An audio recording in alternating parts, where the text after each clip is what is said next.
Bueno, a continuación, la práctica de los huesos de la extremidad superior. Tenemos como primer exponente a la clavícula.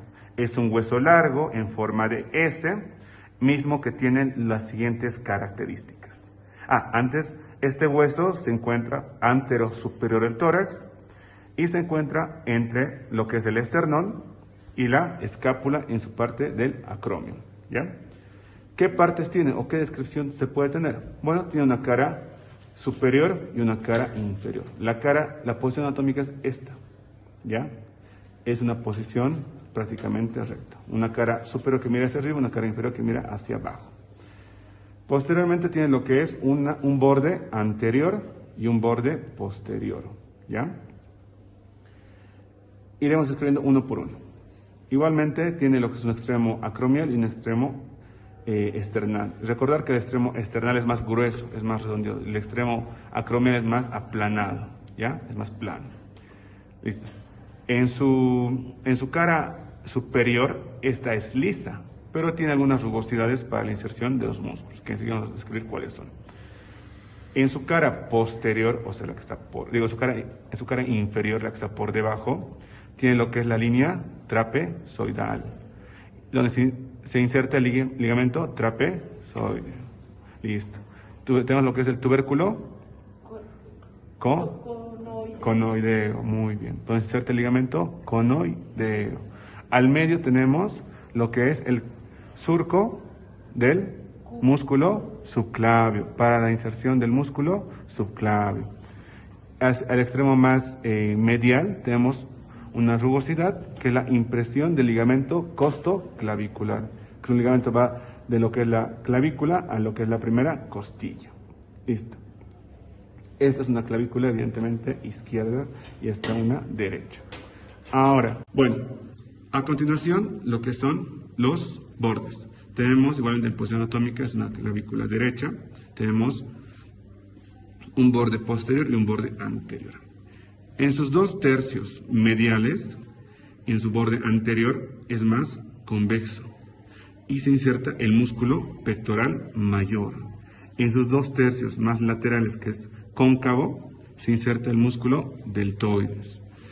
En su borde posterior, en sus 2/3 más mediales, se inserta el músculo esternocleidomastoideo. Y en sus 2/3 más laterales se inserta el músculo trapecio. Muy bien. Igualmente, cerca del extremo external de su cara articular, casi a nivel de lo que es el borde superior, se inserta lo que es el músculo el músculo esternoioideo. Entonces, repitiendo, se insertan 6 músculos.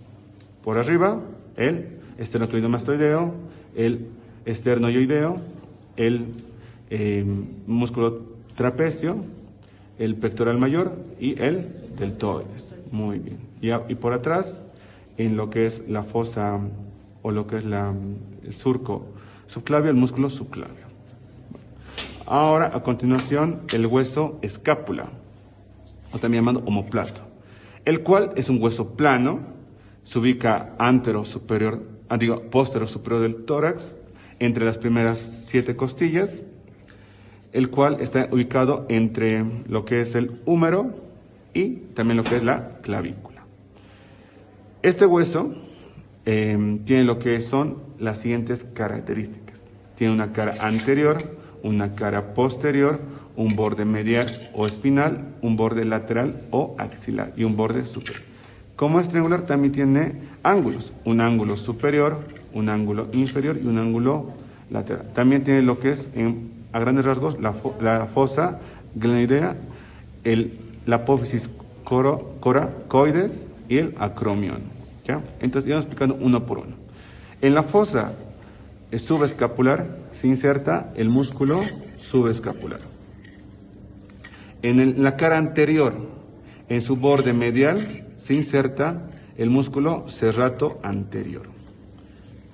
Aquí encontraremos como tal la escotadura de la escápula. Justo al lado, una rugosidad para la inserción del músculo homoioideo. Luego, en su borde en su borde media axilar o lateral, justo por debajo de la fosa glenoidea o la cavidad glenoidea, que se articula con ¿qué hueso? Con el húmero. Tenemos dos cosas: el tubérculo infraglenoideo y el supraglenoideo. En el infraglenoideo, ¿qué se inserta? El músculo tríceps en su cabeza larga, y en el tubérculo supraglenoideo, el músculo bíceps en su cabeza larga igualmente. Luego tenemos lo que es la apófisis, apófisis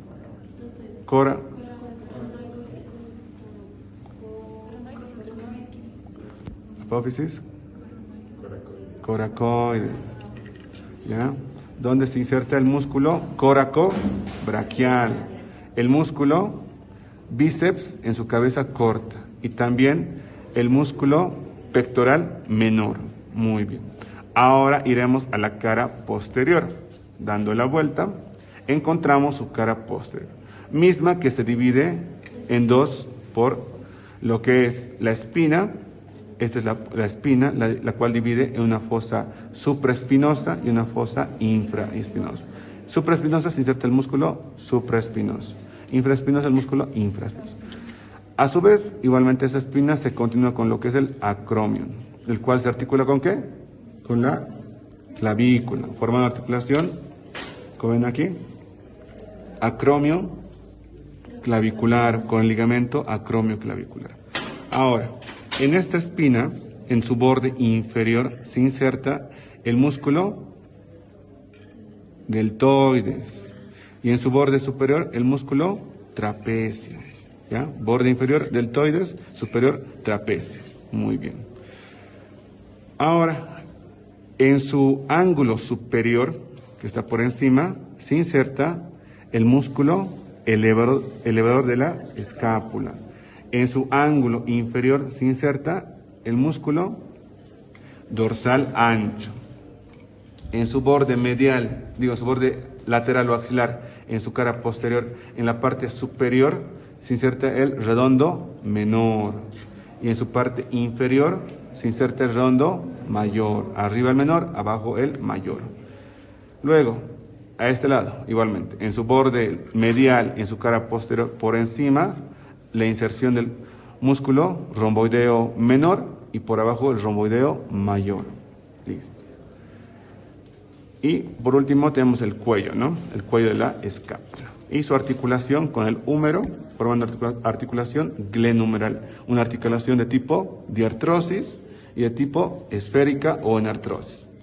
Ahora nos pasamos a continuación, lo que es el hueso húmero. Mismo que se encuentra, es un hueso largo que se encuentra inferior a lo que es la escápula, se relaciona con la cavidad glenoidea, con la articulación glenumeral, y por debajo encontramos el cúbito y el radio. Muy bien. Es un hueso largo, el cual tiene lo que es una epífisis proximal, o también llamada extremidad superior, y una extremidad inferior, o epífisis distal. Bueno, iremos de arriba hacia abajo. En su extremidad superior encontramos lo que es su cabeza, misma que es redondeada y se relaciona con la cavidad glenoidea. Justo por debajo tenemos lo que es el cuello anatómico. Bajamos más, encontramos esto que es el tubérculo mayor del húmero y el tubérculo menor del húmero. Justo al medio encontramos el surco o canal intertubercular, o también llamada cordera bicipital, ¿ya? Y abajo de cada tubérculo encontramos la cresta del tubérculo mayor, que es esta, y la cresta del tubérculo menor, que es esta, ¿ya? Entonces, ¿qué se inserta en el tubérculo mayor? En el tubérculo mayor se insertan los siguientes músculos: el músculo supraespinoso, infraespinoso y el músculo redondo menor. Luego, por lo que es el canal intertubercular, o también llamado cordera bicipital, pasa lo que es el tendón, o se apoya el tendón del bíceps, y también lo que es la arteria circunfleja anterior. Y en el tubérculo menor se inserta el músculo subescapular. Muy bien. Luego, en la cresta del tubérculo mayor se inserta el músculo redondo mayor. Y en la cresta del tubérculo menor se inserta el músculo pectoral mayor. ¿Ya? Y al medio encontramos la inserción del dorsal ancho. Ahora, en el cuerpo. En el cuerpo tenemos lo que es la línea medial o áspera, la cual divide en una cara anteromedial y anterolateral. En la cara anteromedial tenemos lo que es la B deltoidea, la cual se inserta el músculo deltoides. ¿Ya? Igualmente es la inserción del músculo bíceps en su cara anteromedial, la inserción del músculo coracobraquial, más inferior la inserción del músculo braquial, más cerca de lo que es el extremo inferior, la inserción del músculo brachiorradial. Y en su cara posterior tenemos lo que llamamos la corredera bicipita, lo que es el canal de torsión del nervio radial, donde discurre el nervio radial, y también la inserción en la parte superior de lo que es la cabeza larga del tríceps y por abajo la cabeza medial del tríceps. Ahora, para culminar, tenemos lo que es la extremidad inferior del húmero, el cual se divide en dos componentes. Tenemos en primera instancia lo que es la tróclea y lo que es el cóndilo. ¿Ya? La tróclea se articula con el cúbito, con el olecranon. Y el cóndilo relacionado con los ligamentos del radio. Igualmente tenemos lo que es una fosa coronoidea o coronoides y una fosa radial. ¿Ya? Esta se relaciona íntimamente con lo que es la apófisis coronoides del cúbito, justo va así, así, y se relaciona con esa fosa. Y en su cara posterior tenemos lo que es la fosa del olecranon, donde se aloja y se articula con el olecranon, formando así la articulación en bisagra, o también llamada trochleartrosis monoaxial, movimiento de flexión y extensión. Y a su vez cuenta con lo que son epicóndilos mediales y epicóndilo lateral. El epicóndilo medial se inserta músculos epicóndilos mediales o también músculos de tipo flexores, y el epicóndilo lateral, que vemos aquí, músculos extensores o músculos epicóndilos laterales. Y no olvidar lo que son la articulación con el olecranon, que es muy importante, igualmente su relación con la cabeza del radio. Bueno, a continuación el tema de huesos del antebrazo, los cuales son el hueso cúbito y el hueso radio. Son huesos largos que se encuentran uno al lado del otro. Posteriormente, este se encuentra situado por debajo de lo que es el húmero y por encima de lo que son los carpos. ¿Ya? Este hueso, comencemos por el cúbito, tiene lo que es una extremidad superior, una extremidad inferior y un cuerpo o diástasis. Para fines prácticos vamos a hacer ambos. Comenzamos con el cúbito.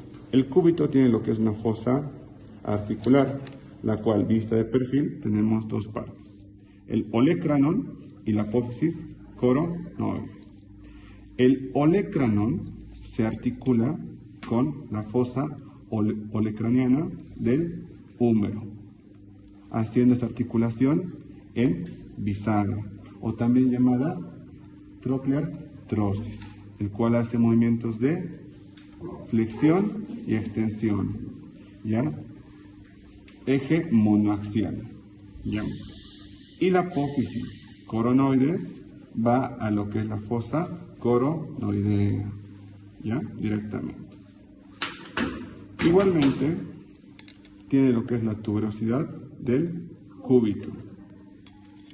Ahora, en la epífisis proximal o extremo superior del radio, tenemos la cabeza del radio que es radiada y su cuello y tuberosidad del radio.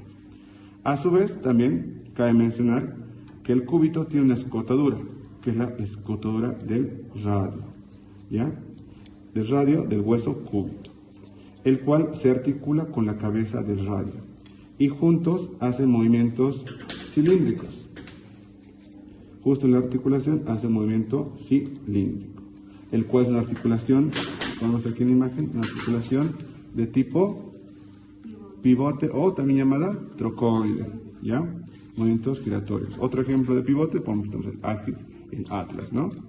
Igualmente, tanto es superior como una escotadura inferior, igualmente, ¿ya? Para una carilla articular donde se articula con su cúbito. Ambos huesos tienen una cara anterior y una cara posterior. En su cara, lo más importante es la cara medial vista en posición anatómica. En su cara medial del cúbito tenemos la relación con la membrana interósea del radio. Igualmente, el radio tiene lo que es una cara medial que mira hacia el cúbito y conjunto está la membrana interósea. Igualmente, como había mencionado, la cara lateral del cúbito se une con lo que es el radio, formando así la articulación radiocubital, una articulación de tipo sin artrosis y subtipo sin sindesmosis. Muy bien. Pero aquí tenemos al medio la membrana interósea. Muy bien. Ahora, en su extremo inferior o epífisis distal, tenemos sus mayores exponentes son sus apófisis estiloides.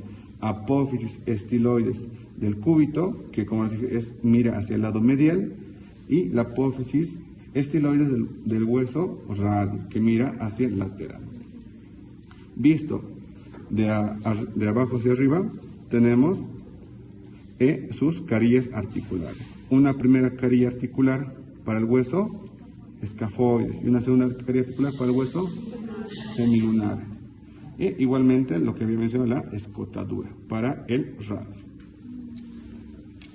Bueno, a continuación, huesos del carpo, los metacarpos y las falanges. Empecemos por los huesos del carpo. Como ya habíamos mencionado, en su extremo más distal de lo que es el radio, tiene lo que son carillas articulares. La primera carilla es para el escafoides, la segunda para el semilunar, muy bien, del hueso radio, ¿no? Muy bien, bajo ese criterio tenemos aquí los huesos del carpo. Son huesos cortos, mismos que tienen una articulación intercarpiana de subtipo planas, ¿no? Muy bien. Igualmente, esta es la articulación, a modo de detalle, el tema de la articulación en silla de montar, lo que es el trapecio y el primer metacarpiano del dedo pulgar. Muy bien. Ahora veremos aquí. Esta es una mano izquierda en su cara palmar o anterior. E igualmente vamos usando la mnemotecnia que hemos aprendido. Comenzamos con su primera fila y su segunda fila, o también su fila superior y su fila inferior. Entonces, en la fila superior encontramos en primera instancia ¿a qué hueso? Al escafoides. Luego encontramos al semilunar. Luego al piramidal y por encima al pisiforme.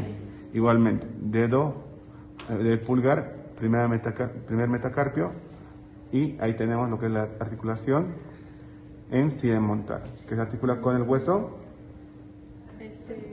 trapecio. Al lado encontramos el hueso trapezoide, al medio el hueso grande y al final el hueso anchoso. Tomar en cuenta que el trapecio se articula con el primer metacarpiano, el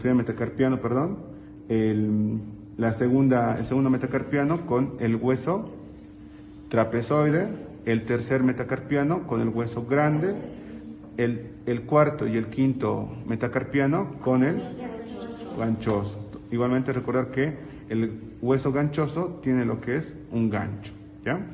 Listo. Igualmente, como les había mencionado, los metacarpos son huesos largos, ¿ya? Que se toman en cuenta desde el pulgar hasta el meñique, ¿ya? Tiene lo que es un cuerpo, una cabeza y una base, ¿ya?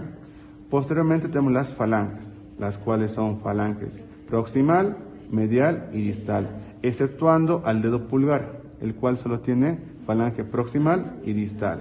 La articulación metacarpo falángica es una articulación de tipo cóndilo-artrosis, diartrosis y subtipo cóndilo-artrosis. Y la articulación, aquí está, articulación cóndilo-artrosis, cóndilo-artrosis. Pero y la articulación interfalángica es de subtipo bisagra y tipo diartrosis, ¿ya? Porque hace flexión y extensión. Muy bien. Igualmente estos tienen un cuerpo, una base y una cabeza. Igual como dato extra, recuerden que entre la articulación metacarpo falángica del dedo pulgar encontramos en su cara palmar a los huesos sesamoideos del pulgar.